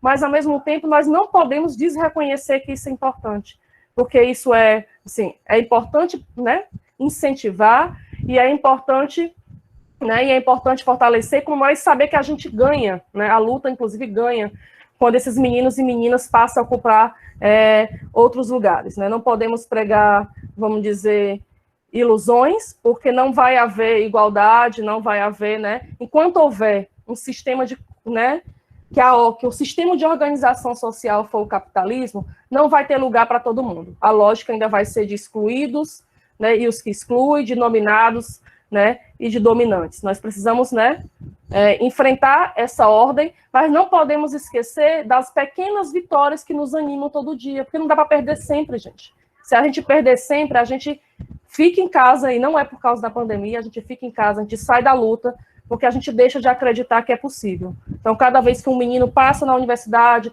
cada vez que a gente consegue conquistar uma escola, quando a gente consegue diminuir, afastar um policial que faz abordagem policial violenta na comunidade, quando esses meninos fazem uma intervenção de rua teatral que, assim, que choca as pessoas no sentido positivo, que começa a promover a reflexão, tudo isso são pequenas vitórias do dia a dia e que nos animam a estar na luta, e a gente precisa, né, fortalecer essas experiências, né, e continuar lutando. É isso, assim. Então, professor Reginaldo, professora Mara, excelente colocações. Eu queria aqui pontuar algumas coisas da fala do professor Reginaldo e da professora Mara, para a gente abrir para o segundo bloco de perguntas. Uma coisa, Regi, é uma situação interessante que você falou, é o resgate da leitura de alguns autores, como Ivan Illich e Althusser. Ivan Illich, puxando um pouco mais para o lado do Ivan Illich, que é um leitor que tem uma relação íntima e tal, é alguém sobre a qual as pesquisas que eu faço enquanto pedagogo, enquanto estudante de filosofia, dialogo muito com ele. De fato, quando você me falou isso, me veio à cabeça uma coisa que aconteceu recentemente. Em um grupo de discussão de leitura que eu participo, eu falei um pouco sobre Ivan Illich, inclusive falando, de fato, sobre essa questão da investida do sistema neoliberal na educação brasileira. Que isso acontece desde a década de 70, mas que se tornou, nos últimos anos, aí, algo muito perigoso, colocando até em perigo, de certo modo, a existência da educação pública no Brasil. Mas aí alguém lá na hora do grupo me interrompeu e falou exatamente o que você disse. Olha, mas assim, então aí talvez não seja um autor que você consiga dialogar com um cara ultrapassado, alguém que falou alguma coisa nesse sentido, naquele outro, e eu, no momento, eu até discordei, de certo modo. Disse, olha, Ivan Illich nunca foi tão atual quanto hoje. Ele nunca se tornou tão atual do que nos últimos 2 anos. Porque a escola sempre foi um espaço de disputa, né? Mas antes, até pelo ponto da escola ser um espaço de disputa, a gente tem que entender, de certo modo, que tipo de escola a gente quer. E que tipo de escola, de fato, a gente está disputando. Né? Então, Ivan Illich e Althusser, mas Ivan Illich, talvez de forma um pouco mais detalhada, ele descreve uma escola na forma com que eu acredito que seja a forma com que a gente pensa aqui. É uma escola afastada, inclusive, dos contextos neoliberais, de produção e tudo mais. A hierarquização dos conteúdos, porque a frase inicial que Regi propôs para a gente discutir, que era cidadão não, engenheiro civil formado, ele deixa muito claro uma hierarquização da sociedade brasileira entre aqueles que têm e que não têm diploma. Né? Então, você veja uma coisa bastante interessante. porque a escola, de certo modo, e Ivan Illich vai descrever muito bem isso, e aí depois retomado por alguns autores como o Ola Pombo, o Canário, dizem, olha, a escola já não consegue cumprir com as promessas que outrora ela cumpria. Uma delas é a empregabilidade em detrimento do diploma. Veja, se a gente entrar agora no Google e colocar quantos engenheiros civis formados no Brasil estão hoje sem trabalhar, a gente vai se assustar, é um número assustador. Então, esse e outros conceitos de Ivan Illich são muito importantes, inclusive, para a gente debater uma reinvenção da escola, que é o que, na verdade, o Ivan Illich vai trazer, né? E quando você me falou isso, eu quero deixar, inclusive, uma pergunta, Regi. A gente luta muito pelo debate na academia de autores como Ivan Illich, e aí lutando contra essa corrente que vem dizer que ele é um autor ultrapassado, dizem até que Paulo Freire é ultrapassado, que Althusser é ultrapassado, que Marx não é alguém que a gente tenha que ler, porque também é muito ultrapassado, enfim. E a gente sempre vai voltar a dizer, olha, de certo modo a gente pode dialogar, criticando algumas coisas, mas eles são autores obrigatórios para a gente entender a concepção de tecnologia escolar, por exemplo, no caso de Ivan Illich. Mas eu queria perguntar de que modo um autor como Ivan Illich, por exemplo, que é um autor que vai criticar radicalmente, até de certo modo, a existência da escola e da maneira com que ela se dá nos movimentos sociais. Se isso de fato seria possível e se essa leitura de Ivan Illich iria proporcionar algo de bom dentro de uma estrutura de educação popular, de movimentos sociais e tudo mais. E aí a professora Mara fala uma coisa que encaixou completamente. Ela disse, olha, mas se todo mundo quiser ser médico, não vai ter vaga para tanto médico. Assim. E, de fato, não vai ter vaga para tanto médico. Inclusive, algumas profissões hoje, a universidade forma para ser pessoas que são colocadas ali simplesmente para disputarem espaços de vaga de empregabilidade esgotados, né, no contexto do Brasil e, não digo até no contexto do mundo inteiro. Então, as pessoas hoje estão com um diploma na mão, que é algo que foi durante muito tempo a sociedade tecnocrata, algo que proporcionava um certo estado social, mas que hoje, de certo modo, isso não é irrelevante. E aí isso me fez lembrar também uma coisa, que aí é uma experiência. Em uma das pesquisas que eu realizei, eu fui em uma grande escola daqui de Recife, uma das maiores escolas do Brasil, Recife, certamente a maior escola privada, e que aplicava um sistema de ensino, que hoje é a grande vertente do movimento de privatização da educação pública, etc. e tal, e dizia o seguinte, olha, o sistema de ensino era uma coisa que dizia assim, olha, o sistema de ensino é um sistema líder em mim. O que ele estava dizendo para as crianças do ensino fundamental? Olha, com o sistema líder em mim, você vai ser um líder. Não há espaço para você ser alguém que recebe um profissional X, um profissional Y, você vai estabelecer aqui, porque você estuda na escola de elite, você vai ser liderança. E aí, por experiência, eu fui na escola, ver como é que isso se dava na realidade. E aí, uma coisa que me impressionou bastante é que um menino, acho que de 7, 8 anos, quando eu entrei na sala de aula, tentado por uma professora, que era amiga minha e colega de universidade, por isso que eu consegui entrar lá, porque é um verdadeiro burocracia para você até entrar na escola. Né? Quando eu entrei na sala de aula, um menino de 7 anos, ele levantou lá do fundo, caminhou até mim, estendeu a mão e disse, prazer, meu nome é João, e eu sou o líder do cumprimento. Baixou a cabeça, virou as costas, foi lá, sentou e ficou paralisado na minha frente. Então, naquela época, nesse momento, eu observei a total robotização da educação. É uma verdadeira psicologia implícita que está ali aplicada. Perigosíssimo, como a professora Mara levantou, para uma vertente, inclusive, do fascismo. A gente pode lembrar aí da banalização do mal, o conceito de Hannah Arendt, que é alguém que somente está lá apertando o botão. O menino levantou, apertou minha mão, virou as costas, foi embora, ele não deu um sorriso, ele não teve empatia nenhuma, ele simplesmente exerceu uma função, para ele naquele momento, era o líder do cumprimento. E que pareceu, na expressão dele, algo que eu nem estava gostando, porque mesmo dentro das lideranças havia uma hierarquia. Né? Então, o líder do cumprimento não estava muito bem nessa pirâmide. Então, foi simplesmente algo que ele fez ali, de forma muito robotizada e tal. Então, eu quero deixar para Mara, o que se dá em relação à educação e o perigo desse processo neoliberal na educação pública e o que isso tem a ver com os adolescentes periféricos, os adolescentes que estão nas escolas públicas, também no sentido de que isso avança, de certo modo, que vai chegar um momento em que talvez aquele direito que é universalmente pensado no Brasil hoje, como você disse que a gente teoricamente conseguiu alcançar, que é o direito à educação. Essas são duas perguntas minhas, estou colocando para vocês, e também deixo aqui também a pergunta do Marcos Gadelha, que pergunta para Reginaldo especificamente. O espaço do saber popular, em alguns casos, já são reconhecidos. Dessa forma, por que não se estabelecem?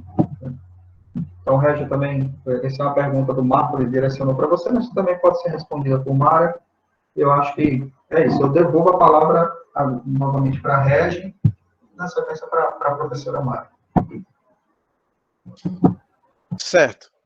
Eu vou tentar ser bem sucinto aqui nas minhas colocações. Primeiro, fazendo uma conversa com essa pergunta do Paulo, né, sobre as contribuições de Ivan Illich para os movimentos e coletivos populares, né, se a gente pode encontrar na crítica que Illich faz à escola, alguma contribuição também para os nossos movimentos e coletivos populares.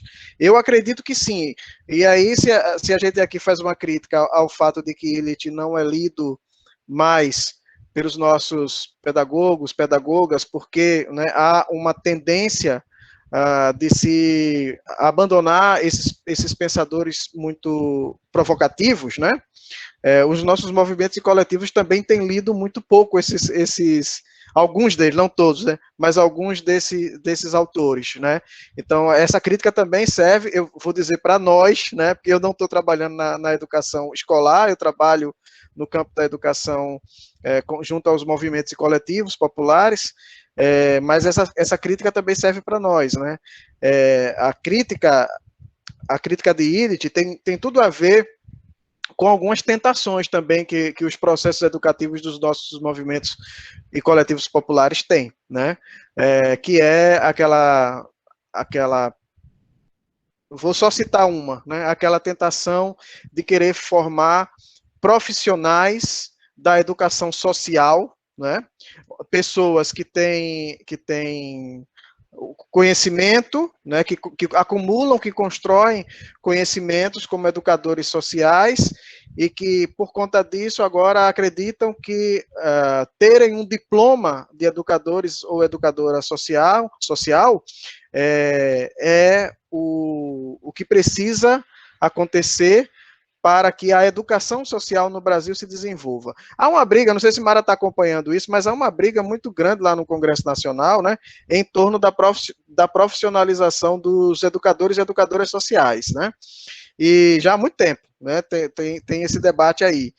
E é interessante, né, eu estava participando de uma live domingo passado, exatamente de um coletivo de educadores sociais, e é interessante perceber, né, como existem tantos educadores e educadoras sociais lutando pelo direito de ter um diploma, né?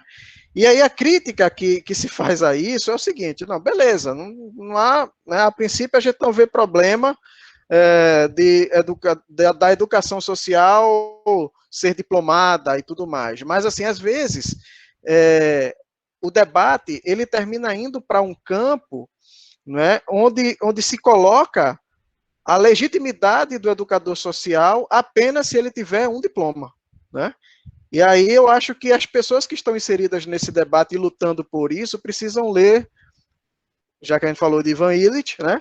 Precisam ler Ivan Illich e a partir da crítica que Ivan Illich faz a esse superpoder do diploma, né? Começarem a pensar também que a atuação da educação social, dos educadores e educadoras sociais, não dependem da aquisição de um diploma de educação social, não é? E aí a gente pode terminar caindo naquele problema, né, que a gente critica no campo da educação formal, não é? Do reconhecimento do profissional apenas pelo diploma ou pelos títulos que ele tem. Com relação à pergunta do... E, sim, aí só citando aqui uma fala do Marcos Monteiro, que eu achei bem interessante, né, que dialoga um pouco com aquilo que a gente falou dos autores que são esquecidos, né? Marcos coloca que uma das características do nosso capitalismo atual é o assodamento, né? Eles descartam rapidamente pensadores e pensamentos muito provocativos, né? De fato, é uma característica clara do nosso capitalismo, né? Vamos taxar esses pensadores e pensadoras como né, ultrapassados, porque eles provocam demais, né? Testemunho pessoal meu, quando eu estava me preparando para entrar no mestrado em educação, e olha que eu fiz o mestrado em educação na Universidade Federal de Pernambuco, onde Paulo Freire foi professor, né? E a orientação que eu recebi de vários professores foi o seguinte: não utilize Paulo Freire na sua fundamentação teórica, porque Paulo Freire está ultrapassado, né? E aí, isso não foi do meu orientador, tá? Muito pelo contrário, o meu orientador orientou o contrário, eu inseri Paulo Freire na minha fundamentação teórica. Mas vejam, né? Vejam como existe esse movimento grande, né, de se taxar esses pensadores provocativos e provocadores, né, como ultrapassados, né? E aí eu repito aquilo que eu falei antes.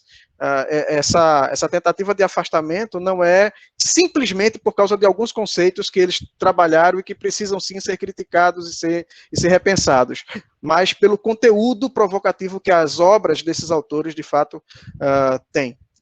Com relação à pergunta do Marcos Gadelha, né, sobre o espaço de saber popular, que em alguns casos já são reconhecidos, verdade, né? E ele pergunta assim: por que eles não se estabelecem? Eu diria a você, Marcos, né, meu querido amigo Nino, eu chamo ele de Nino, viu? Que eu acho que, assim, eles se estabelecem, sim. Esses saberes populares se estabelecem.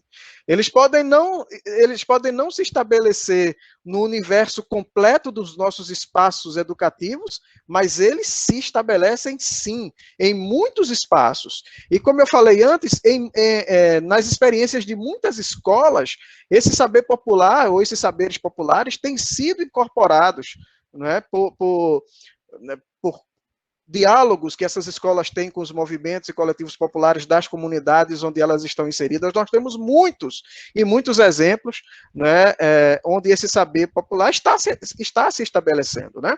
Então, assim, o espaço onde eles caminham de uma forma muito mais ampla, muito mais livre, é o espaço dos coletivos e movimentos populares, mas há experiências escolares também onde eles se estabelecem. Agora, é importante pensar o seguinte: escola será sempre um espaço de luta, um espaço de tensionamento. Né? É importante que a gente tenha isso bem claro né, e nítido. É um espaço de muito tensionamento em relação a essa questão. E aí vai depender da organização e da atuação de professores, professoras, gestores que acreditam nisso e que vão, dentro das suas possibilidades, com os instrumentos e ferramentas que têm, lutar para que esse saber popular seja reconhecido também nos espaços escolares. Passar para a Mara. Acho que tinha uma pessoa no chat dizendo que queria fazer uma pergunta direcionada, talvez fosse melhor fazer logo. Sim, Mara. É a Lê.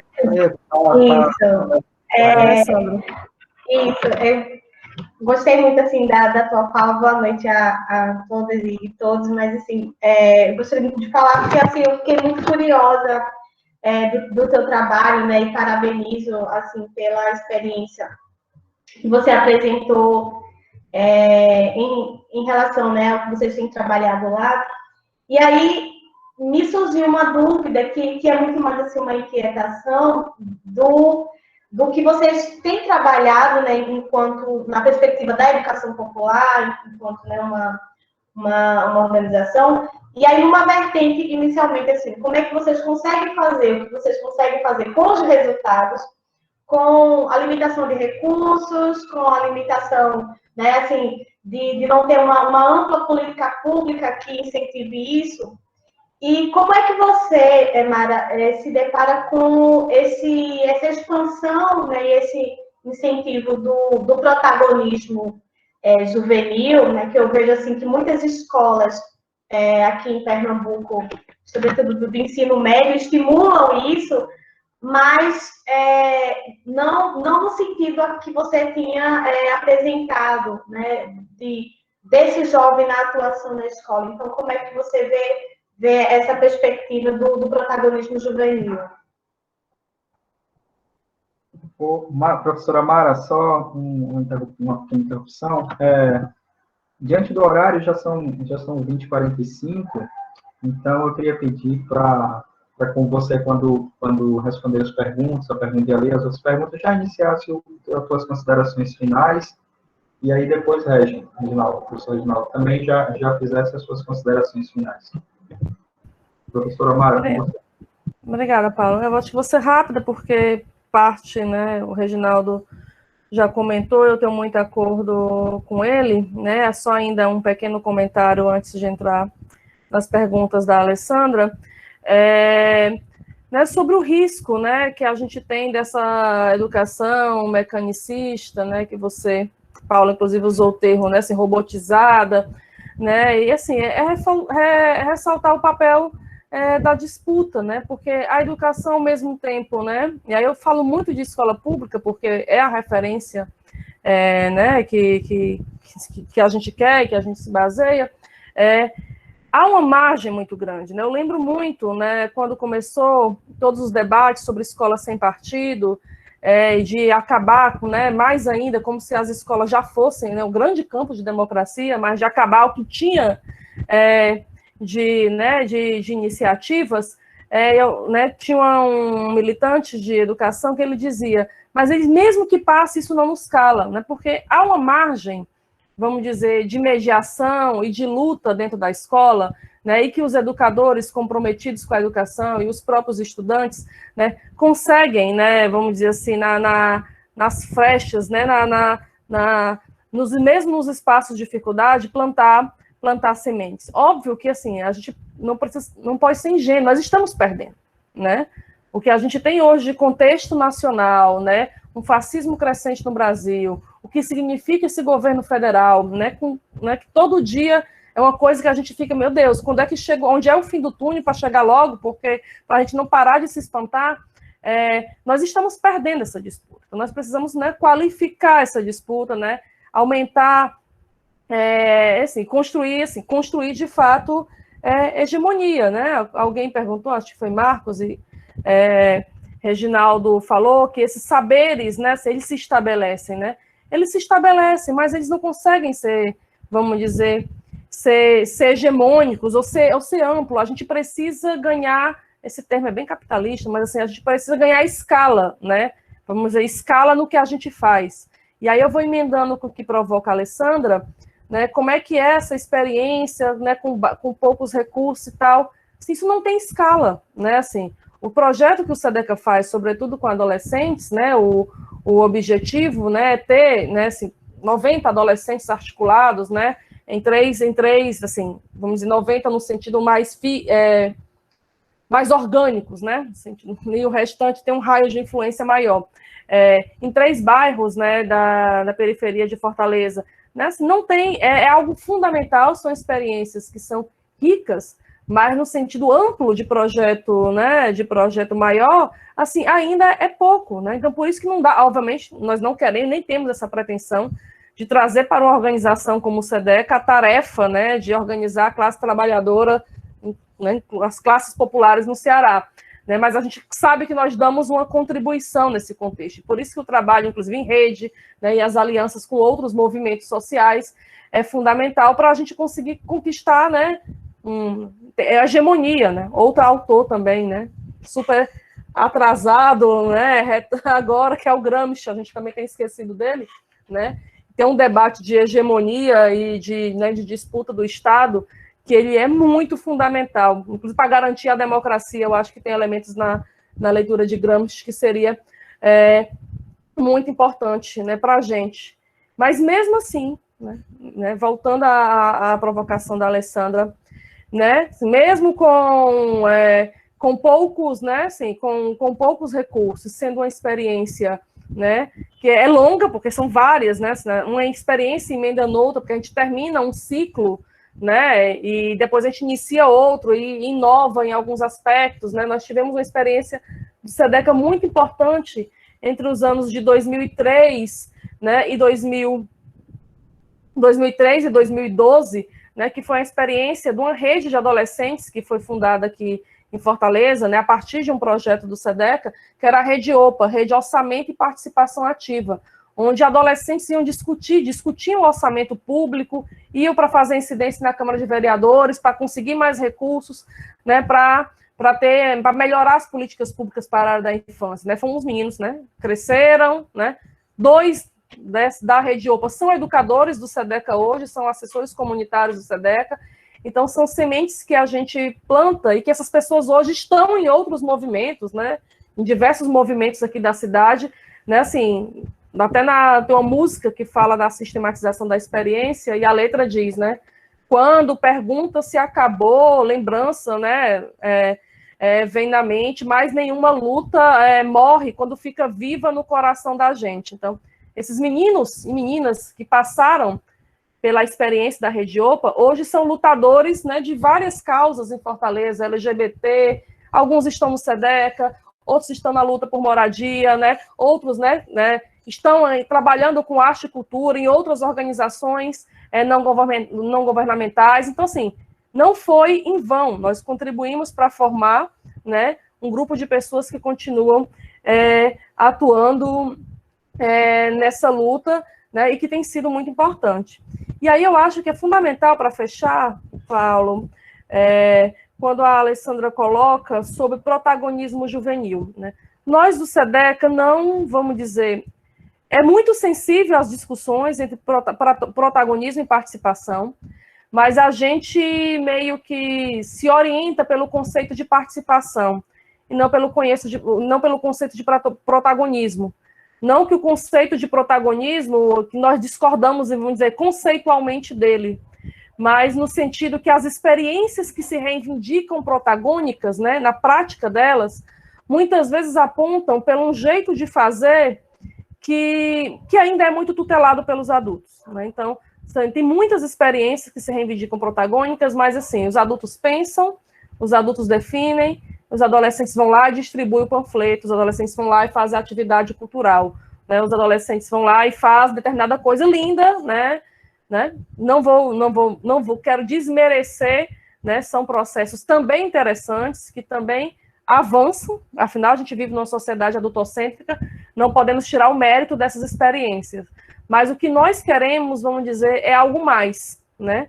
Quando a gente reivindica o conceito de participação, nós reivindicamos o conceito de participação, vamos dizer, como um direito em si, que o adolescente, né, a criança, ela tem direito de participar da sua vida comunitária, da sua vida familiar, da sua vida política, né? É um direito dela, mas é, sobretudo, um direito que consegue outros direitos.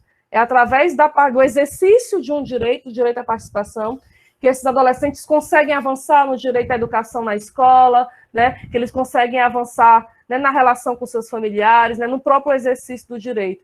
Então, é uma participação que ela precisa ser, vamos dizer, do começo ao fim, né?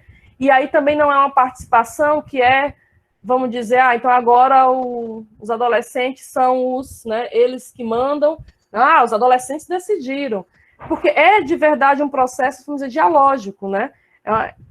É uma sociedade que tem adultos e tem adolescentes. Então, da gente conseguir exercer essa capacidade de, como adulto, não ser autoritário, de ouvir o adolescente ouvir o adulto, e daí tem uma mediação, tem conflitos de ideias, né? E tem como se resolver também os conflitos. Então, é isso que é nessa construção coletiva que nós acreditamos. É muito difícil, às vezes, entender isso num rol de experiências que existe hoje, né, que se reivindicam protagônicas, mas quando a gente tem um olhar mais atento, a gente vê que, às vezes, nós, nesse campo também de saberes populares, de organizações populares, às vezes também a gente reproduz alguns modelos de educação que também criam, né, que acabam construindo essas práticas de um adolescente muito, imitando um modo de atuar do adulto, né, daquela coisa muito parecida. Eu vi muito isso em alguns processos, sobretudo de conferências de crianças e adolescentes, né, um tipo de prática, inclusive, muito tutelada pelos adultos, né, e eu acho isso, né, não vou dizer que nós não temos equívocos em nossas práticas, né, assim, é uma construção, toda hora a gente se pega, opa, nós erramos aqui, vamos voltar, isso aqui não está legal, é um processo de idas e vindas, mas a gente aponta, né, para um processo, nós queremos, né, inclusive é uma causa nossa, é um processo de auto-organização dos sujeitos, e nós acreditamos que crianças e adolescentes também podem se auto-organizar. A nossa contribuição é de apoiar, de fomentar, mas é um trabalho, assim como com os adultos, né, que várias organizações trabalham com os adultos no sentido de apostar em processos auto-organizativos, nós apostamos isso com crianças e adolescentes. Não sei se eu te respondi, mas me coloco à disposição para continuar nesse debate, para a gente trocar ideias depois sobre isso, mas pelo tempo, né, como já vou me despedindo de vocês, agradecer mais uma vez pelo debate, foi muito bom, né, para mim também, hoje eu e Gigi, a gente conversávamos sobre isso, a gente, né, foi também tentando se organizar para poder falar e tentar reler um pouco da nossa experiência, para tentar trazer alguns pontos que fosse importante, foi importante para a gente também, mais uma vez, olhar sobre o que a gente faz, para poder também trazer para a discussão aqui, né, um agradecimento ao GEDUC pela oportunidade, né, e ao Reginaldo pela indicação, foi muito bom.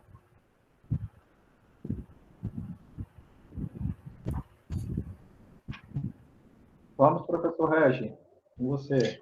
Vamos lá. Também agradecer ao GEDUC por ter aceito, né, a proposta desse tema e a proposta dessa fala minha com Mara. Agradecer a todo mundo que ficou até agora, né, 14 pessoas resistentes, né, mais de 9 horas da noite, em plena quarta-feira, né, 14 pessoas resistentes que ficaram até agora. Agradecer a vocês por essa companhia, né, e agradecer a Mara, assim, por ter dividido essa fala e essas ideias, né, comigo aqui, foi um privilégio muito grande. E encerrar dizendo que algo que Mara falou e eu quero concordar e completar, né, dizer o seguinte, que nós estamos realmente perdendo a batalha, né, mas a batalha não está perdida, não está perdida. Então, enquanto houver batalha, enquanto houver luta, a gente vai continuando, a gente vai lutando, né? E nós temos muita luta pela frente ainda.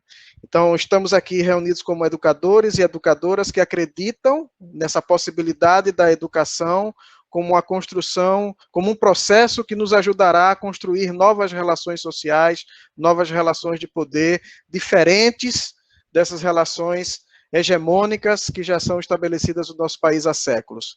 Continuemos, então, na luta, porque ainda tem muita luta pela frente e, repito, ela não está ainda terminada. E a gente vai ganhar. Eu acredito que a gente vai ganhar.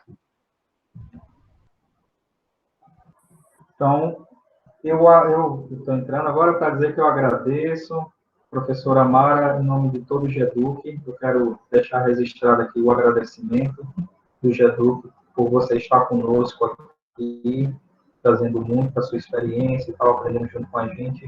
Agradeço a todo mundo, os resistentes aí, né, que permaneceram conosco até 9 horas, numa quarta-feira à noite.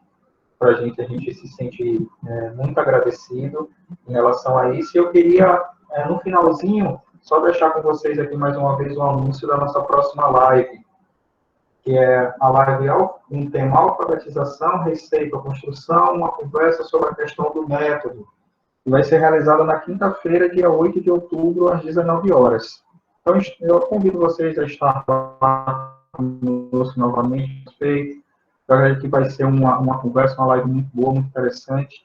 E é isso, pessoal. Eu vou me despedindo de vocês. Agradeço novamente a participação de todos e boa noite a todos. Boa noite, gente. Tchau, tchau.